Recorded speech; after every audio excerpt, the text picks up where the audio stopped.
আবার এদিকে মালদার মহদীপুর গত বছর অগাস্টে বাংলাদেশের হাসিনা সরকারের পতনের পর থেকে একটা ডামাডোল পরিস্থিতি হয় মহদীপুর সীমান্তে। কিন্তু এখন যা পরিস্থিতি তৈরি হয়েছে পশ্চিমে, যেরকম অশান্তি, পশ্চিম সীমান্তে যে অশান্তি, তার আজ পূর্বেও কিছুটা হলে এসে পড়েছে। কেন না, স্থলবন্দরের ওখানে সার দিয়ে সব গাড়িগুলো দাঁড়িয়ে রয়েছে, পণ্য পরিবাহী যে গাড়িগুলি, এবং সেখানে কড়া নজরদারি চলছে।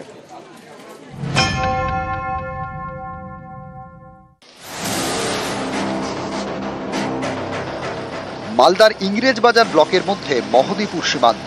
এখানে মহদীপুর স্থলবন্দর, আন্তর্জাতিক বাণিজ্যের গুরুত্বপূর্ণ বন্দর। এমন একটি জায়গায় দিনে দিনে কমছে ট্রাকের যাতায়াত, এতে ব্যবসায় মার। কি মাল রয়েছে আপনার গাড়ি? পাথর রয়েছে। কোথা থেকে আনছে? এই সুস্তানি মোড় থেকে। এখানে নিরাপত্তা কিরকম দেখছে? না, নিরাপত্তা ঠিক আছে, হ্যাঁ, অসুবিধা নাই। কতদিন ধরে এই আমদানি রপ্তানি বাণিজ্যের সঙ্গে যুক্ত? এটা অনেক দিন থেকে, মোটামুটি আমি 4-5 বছর থেকে চালাচ্ছি গাড়ি। গত 22 এপ্রিল পেহেলগাঁওয়ে হামলা চালায় জঙ্গিরা, খুন করে 26 জন নিরীহকে। এরপরেই ভারতের বদলা, অপারেশন সিঁদুর।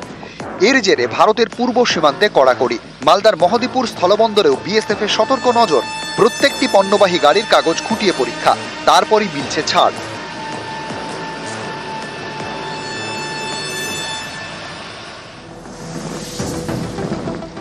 এখানে রয়েছে ট্রাক পার্কিং এর জায়গা। যে পার্কিং লটে একটা সময় ট্রাক ঢোকানোর জায়গা থাকতো না, এখন সেই জায়গা অনেকটাই ফাঁকা। এই স্থলবন্দর পেরোলেই বাংলাদেশ, যেখানে গত বছরের অগাস্ট থেকে ডামাডোল। এর আঁচ পড়েছে ব্যবসায়। মাস 9 আগে এই স্থলবন্দরে দিনে 20 কোটি টাকার ব্যবসা হতো, এখন সেটা দিনে প্রায় 2 কোটি টাকা। ব্যবসাটা একটু ক্ষতি হয়েছে। বছর খানেক আগে আমাদের এইখান দিয়ে 400 অ্যাবাভ এক্সপোর্ট হয়েছে, এখন আমাদের 300 থেকে 350-এর মধ্যে আমাদের গাড়ি যাতায়াত হয়েছে। কিছুটা ধাক্কা খেয়েছে তদারকি সরকার আসার পর। আর এখন ভারত পাকিস্তান যুদ্ধের আবহে আতঙ্ক, উদ্বেগ রয়েছে ব্যবসায়ীদের মধ্যে, যাতে এই বাণিজ্যের কোনো ক্ষতি বা কোনো সমস্যা না হয়। তবে একই সঙ্গে সতর্ক দৃষ্টি বিএসএফ এর। মহদীপুর আমদানি রপ্তানি বাণিজ্য এবং চেকপোস্টে এখানে কিন্তু সদা সর্বদা সজাগ বিএসএফ। ক্যামেরায় পিন্টু সরকারের সঙ্গে সেবক দেব শর্মা, নিউজ 18 বাংলা, মহদীপুর।